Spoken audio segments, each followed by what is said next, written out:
The cameras rolled on stage 12 at General Service Studios as Eva Gabor stepped delicately through the mud in her designer gown, a Hermes handbag clutched in one manicured hand, her Hungarian accent transforming the simple word darling into something that sounded like music from a more elegant world. It was 1965, and America was falling in love with Lisa Douglas, the sophisticated socialite who had followed her husband from Park Avenue to a ramshackle farm in Hooterville. But behind the perfectly coiffed blonde hair and the couture wardrobe was a woman whose real journey from Budapest to Hollywood had been far more dramatic than any television script. "Love is a game that two can play and both win," Eva would often say, and her life seemed to prove that philosophy. Unlike her sisters Magda and Zsa Zsa, who made headlines with their scandals and controversies, Eva Gabor built her American dream one television episode at a time, one charity event at a time, one perfectly timed quip at a time. She was the Gabor sister who understood that true glamour wasn't about creating drama but about maintaining grace under pressure. The irony wasn't lost on those who knew her well. The woman who would become famous for playing a fish out of water on Green Acres had been navigating foreign waters her entire life. From the boulevards of Budapest to the sound stages of Hollywood, from opera houses where she dreamed of singing to recording studios where she voiced Disney princesses, Eva Gabor had spent decades perfecting the art of adaptation without losing her essential self. But on July 4th, 1995, the woman who had once said, "I want to die with elegance," would pass away quietly during a holiday in Mexico, far from the cameras and the spotlight that had defined her public life for 3 decades. The timing seemed fitting for someone who had always understood the importance of knowing when to make an entrance and when to make an exit. The question that lingered was whether America had ever truly understood the woman behind the accent, or if Eva Gabor had been so successful at playing herself that the performance had become the reality. To understand how a girl from Budapest became America's most beloved socialite turned farm wife, we must begin not with television cameras but with the sound of air raid sirens over the Danube, in a world that was disappearing even as Eva Gabor was discovering who she was meant to become. The Budapest of Eva's childhood was a city caught between worlds where the elegance of the Austro-Hungarian Empire still lingered in the grand buildings and wide boulevards, but where the political winds were shifting in ways that would soon make such elegance a luxury few could afford. Born on February 11, 1919, Eva was the youngest of the 3 Gabor sisters, arriving in a household where beauty was currency, wit was weaponry, and survival often depended on understanding which way the wind was blowing. The Gabor family lived in the kind of genteel comfort that would soon seem impossible to imagine. A world of servants and social seasons, of opera subscriptions and charity galas where young women were educated not just in languages and literature but in the subtle arts of conversation and charm that could open doors that money alone could not unlock. Eva's mother, Jolie, was a woman who understood that in an uncertain world, her daughter's beauty and intelligence might be their most portable assets. From her earliest memories, Eva was aware that she was different from her sisters, not just younger, but somehow more serious about the craft of performance itself. While Zsa Zsa was already practicing the art of scandal, and Magda was perfecting the role of the sophisticated older sister, Eva was drawn to the theater, to the opera, to the idea that performance could be about more than just attracting attention. She wanted to move people, not just dazzle them. The discovery of her voice came early and seemed to point toward a future in opera. Eva's singing voice had the clarity and power that could fill concert halls, and her parents arranged for lessons with the best teachers Budapest could offer. For a brief, shining moment, it seemed possible that the youngest Gabor might follow a different path than her sisters, one that led to La Scala rather than Hollywood, to artistic achievement rather than social celebrity. But history had other plans for the Gabor family and for the world they inhabited.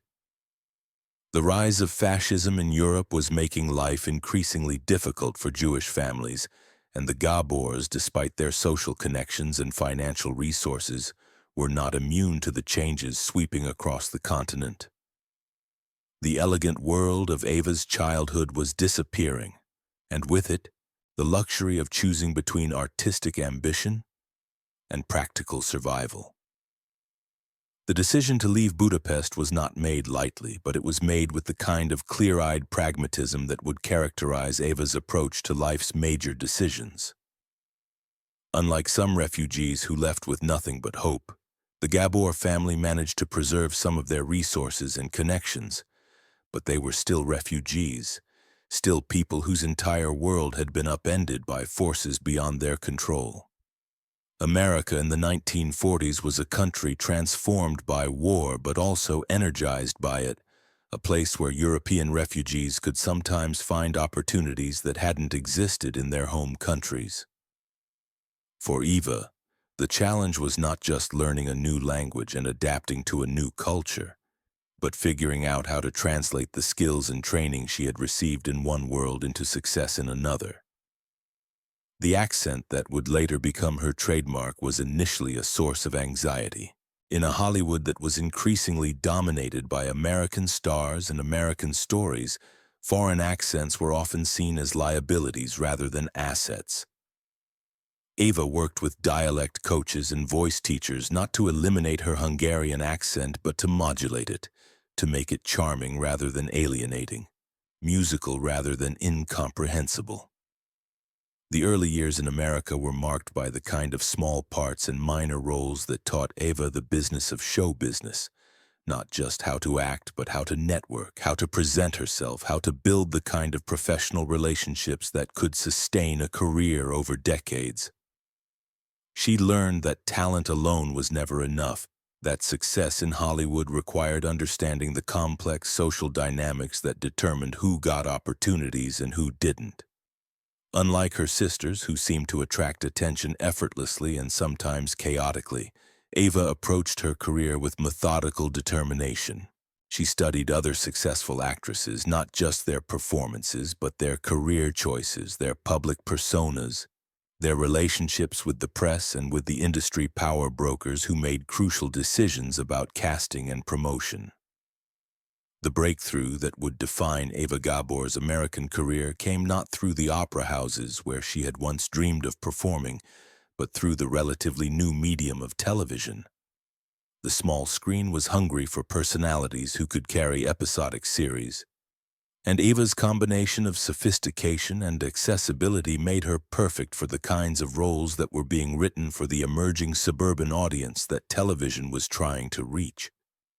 But it was the phone call that came in 1965 that would change everything, transforming Eva from a working actress with a respectable career into a television icon whose image would be broadcast into American homes every week for 6 years. The role of Lisa Douglas in Green Acres seemed tailor-made for someone with Eva's particular combination of talents, the sophistication to make the character's wealth believable, the comedic timing to make her fish-out-of-water predicament genuinely funny, and the warmth to make audiences care about whether she would ever adapt to farm life. The premise of Green Acres was simple but inspired. A wealthy New York socialite follows her husband to a run-down farm in rural America, where her Park Avenue sensibilities collide hilariously with the realities of agricultural life. For Eva, the role offered something she had been searching for throughout her career. A character who was glamorous without being superficial, sophisticated without being snobbish, foreign without being alienating.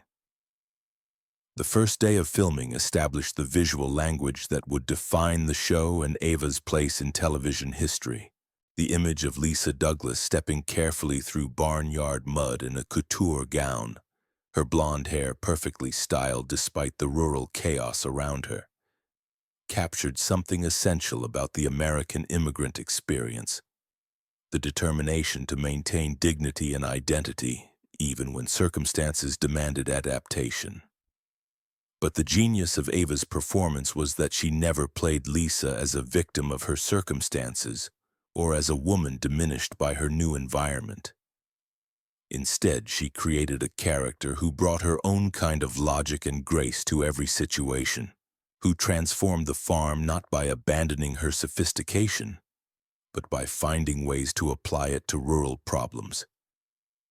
When Lisa cooked Hungarian goulash for the hired hands or attempted to milk cows while wearing evening gloves, the comedy came not from mockery but from genuine affection for a woman trying to be herself in impossible circumstances. The show's cultural impact extended far beyond entertainment, arriving at a moment when American society was grappling with rapid changes in lifestyle, values, and social expectations.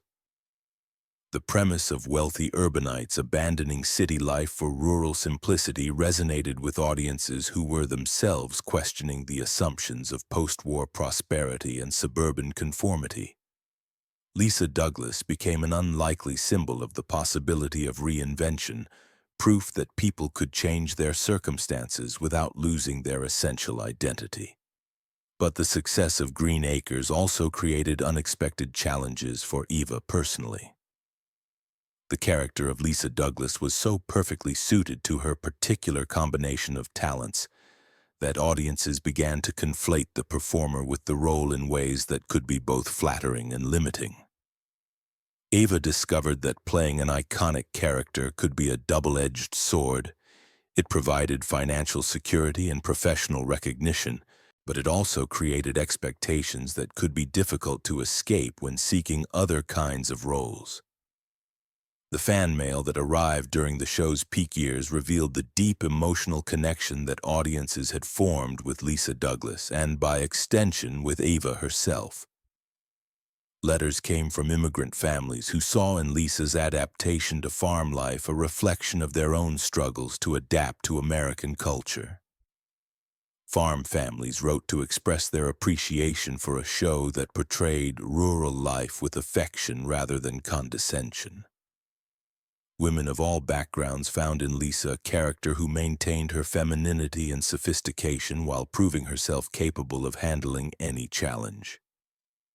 Eva read much of this correspondence personally and often responded with handwritten notes, a practice that her publicists considered unnecessary, but that Eva felt was essential to honoring the relationship she had with her audience. These letters provided her with insights into how her work was being received and interpreted by people whose lives were very different from her own Hollywood experience. The relationship with Eddie Albert deepened during the show's 6-year run, evolving from professional respect to genuine friendship. Their on-screen chemistry was built on real affection and mutual admiration, and their off-camera conversations often focused on the craft of television acting and the responsibilities that came with reaching millions of viewers every week. Albert's background in theater and film provided Eva with a different perspective on performance, while her European training and multicultural experience broadened his understanding of acting techniques and audience connection. The show's writers, recognizing the special dynamic between the two leads, began crafting storylines that showcased not just their comedic timing but their ability to convey genuine emotion within the sitcom format. Episodes that dealt with Lisa's homesickness, her struggles to fit into rural society, or her attempts to bridge the gap between her sophisticated background and her new circumstances, allowed Eva to demonstrate dramatic range that went beyond simple comedy. The international syndication of Green Acres introduced Eva to audiences around the world, many of whom had never seen an American television show before. The character of Lisa Douglas became an ambassador for American entertainment and American values, but also for the possibility of maintaining cultural identity while adapting to new circumstances. The show's popularity in countries with large immigrant populations was particularly strong, suggesting that Eva's portrayal had tapped into universal themes of displacement and adaptation. The success of the show also provided Eva with a platform for the philanthropic work that had always been important to her. Unlike some television stars who guarded their privacy carefully, Eva embraced the public role that came with her fame, using her visibility to support causes that mattered to her, particularly organizations that helped Hungarian refugees and other immigrants adapt to life in America. The charity work revealed a side of Eva that the cameras didn't always capture. A woman who remembered what it was like to start over in a foreign country, who understood the challenges of maintaining identity while adapting to new circumstances. Her involvement with refugee organizations was not just ceremonial but hands-on, involving personal donations, benefit performances, and the kind of behind-the-scenes advocacy that rarely received public attention. But perhaps most importantly, Green Acres allowed Eva to demonstrate that it was possible to be both glamorous and approachable, both sophisticated and down-to-earth.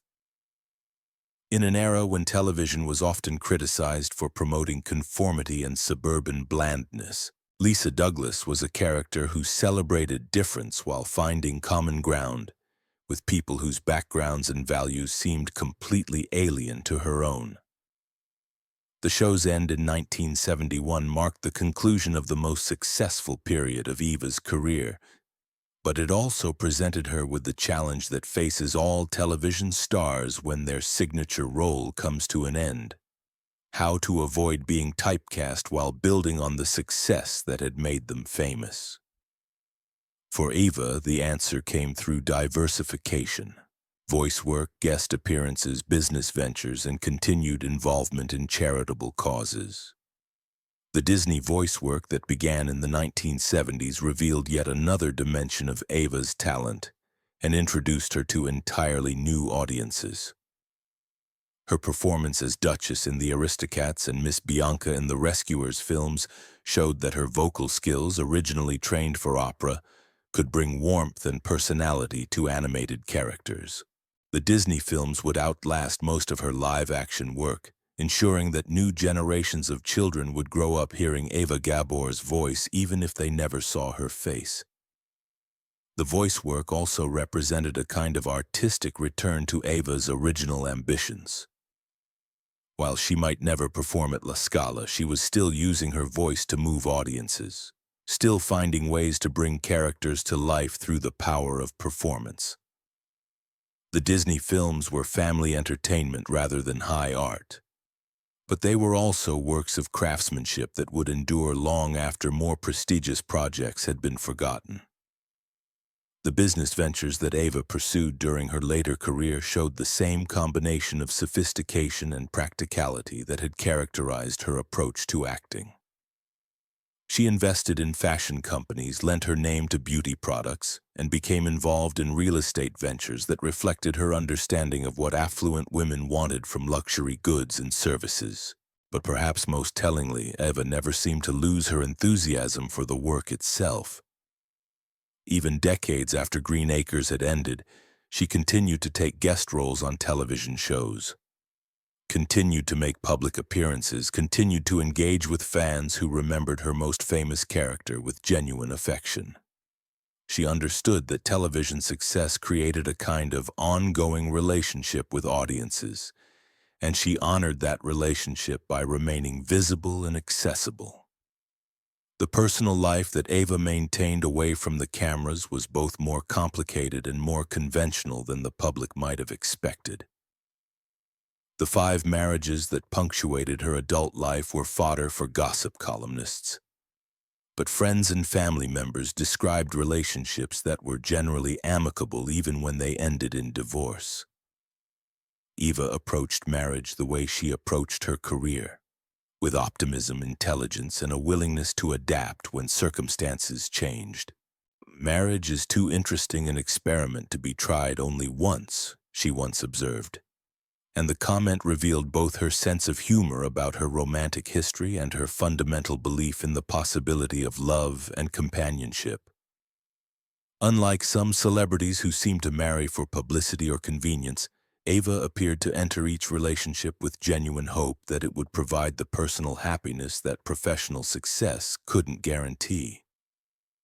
Each marriage taught her something different about herself and about the challenges of maintaining both career and personal life in an industry that often demanded choosing between them. Her first husband, Erik Valdemar Drimmer, was a Swedish osteopath who represented stability and respectability. The marriage to investment banker Richard Brown offered financial security during the uncertain early years of her American career. Her union with surgeon John Elbert Williams brought her into contact with Los Angeles's professional elite, while her marriage to aerospace executive Frank Gard Jameson provided entree into the business world that would later inform her own investment decisions. The final marriage, to aviation executive Frank Gard Jameson, lasted the longest and seemed to offer Eva the closest thing to the companionate relationship she had always sought. Their partnership was based on mutual respect, shared interests in business and philanthropy, and an understanding that both had full lives and careers that deserved support rather than competition. The lack of children was something Eva spoke about with characteristic directness and apparent acceptance. In an era when motherhood was still considered the ultimate fulfillment for women, Eva built a life around other kinds of relationships and responsibilities. Her work, her charitable causes, her friendships, and her extended family connections that included not just her sisters, but a wide network of colleagues and collaborators who became like family over the years. The decision to remain childless was partly practical. The demands of her career and the instability of her early marriages made parenting seem incompatible with her other goals. But it was also philosophical. Eva understood that there were many ways to nurture and influence future generations, and her work with refugee organizations and young performers provided outlets for the maternal instincts that might otherwise have focused on biological children. The relationship with her sisters remained central to Eva's identity throughout her life, even as their careers took different directions and their public personas diverged significantly. While Zsa Zsa continued to make headlines with her marriages, legal troubles, and quotable comments, and Magda maintained a more private but equally sophisticated presence in international society. Eva found her own path that honored the family's commitment to glamour while avoiding most of the drama. The dynamic between the three sisters was complex and sometimes competitive, but it was also supportive in ways that outsiders didn't always understand. They had survived the destruction of their original world together, had built new lives in a foreign country together, and had achieved success in their adopted homeland while maintaining connections to their Hungarian heritage. The bond between them was forged by shared experience that went much deeper than their public personas suggested. Eva's role as the nice Gabor was something she embraced rather than resented, understanding that it distinguished her from her sisters while also connecting her to the family brand that had made all of them famous.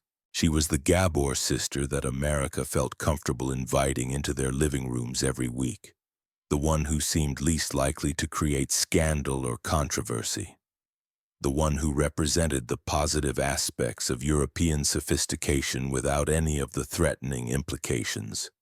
But the label also sometimes obscured the steel beneath Eva's velvet glove.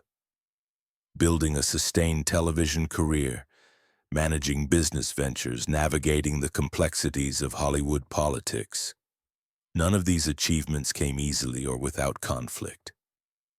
Eva's niceness was real, but it was also strategic, a conscious choice to build her career on collaboration rather than confrontation, on reliability rather than unpredictability.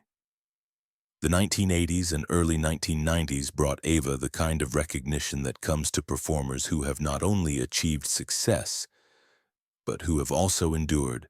Awards for her charitable work, honorary degrees, retrospective celebrations of Green Acres that introduced the show to new audiences through syndication.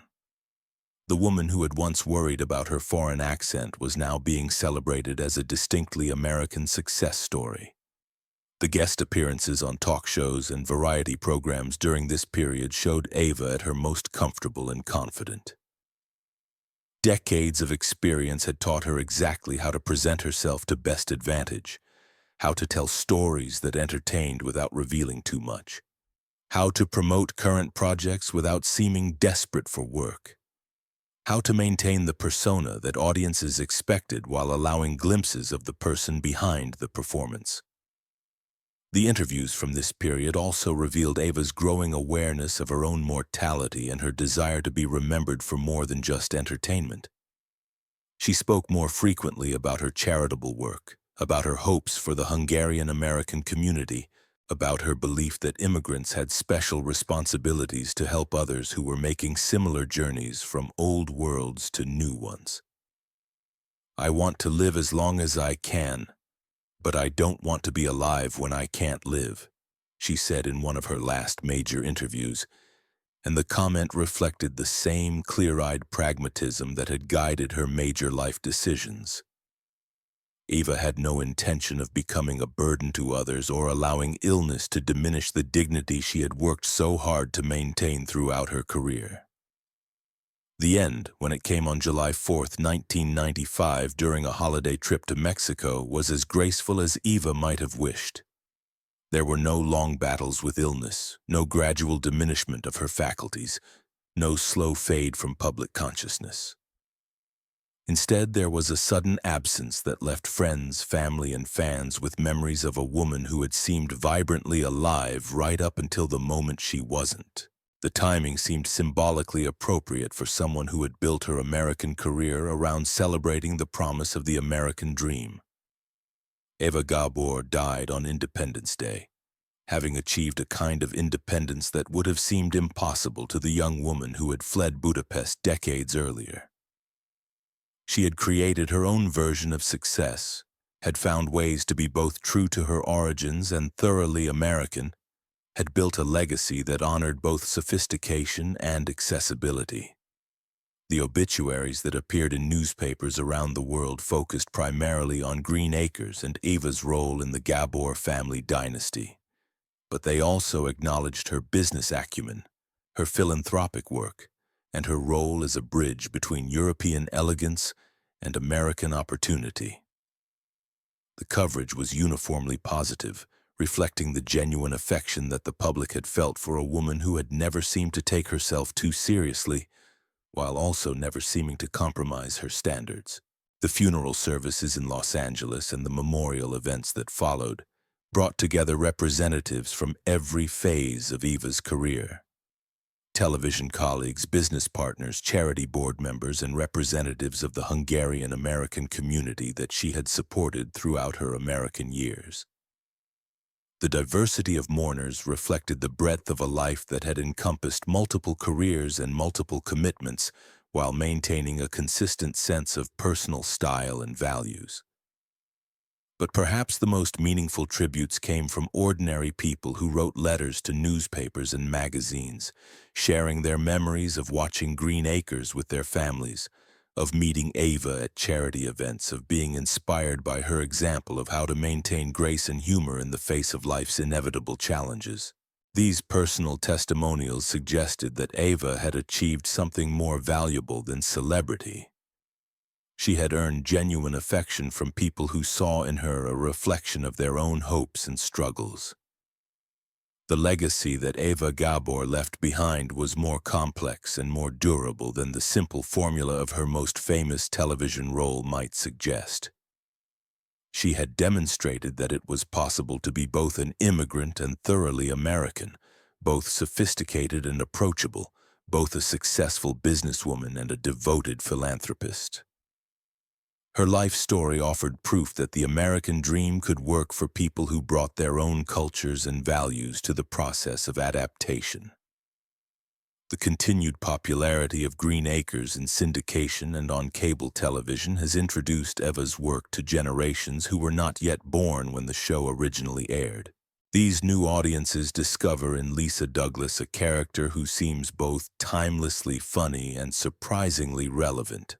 A woman trying to maintain her identity while adapting to circumstances that require flexibility and creativity. The show's themes of reinvention and adaptation resonate as strongly today as they did in the 1960s, perhaps more strongly in an era of rapid social and technological change.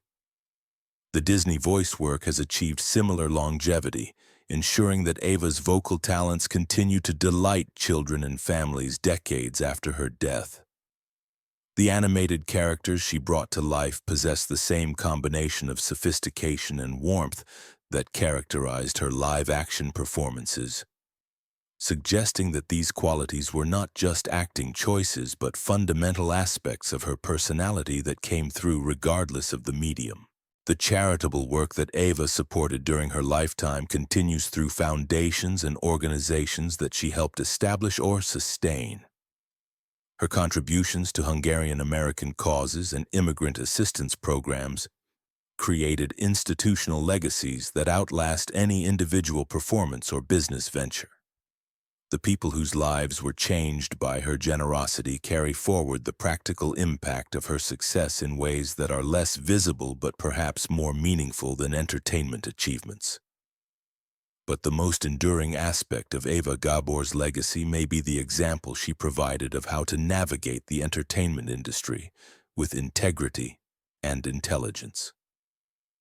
In a business notorious for destroying careers and compromising values, Eva managed to maintain both professional success and personal dignity for more than 4 decades. She proved that it was possible to be both glamorous and genuine, both ambitious and kind, both foreign and thoroughly American. The lessons embedded in her career path remain relevant for anyone trying to build a life that honors multiple traditions and commitments.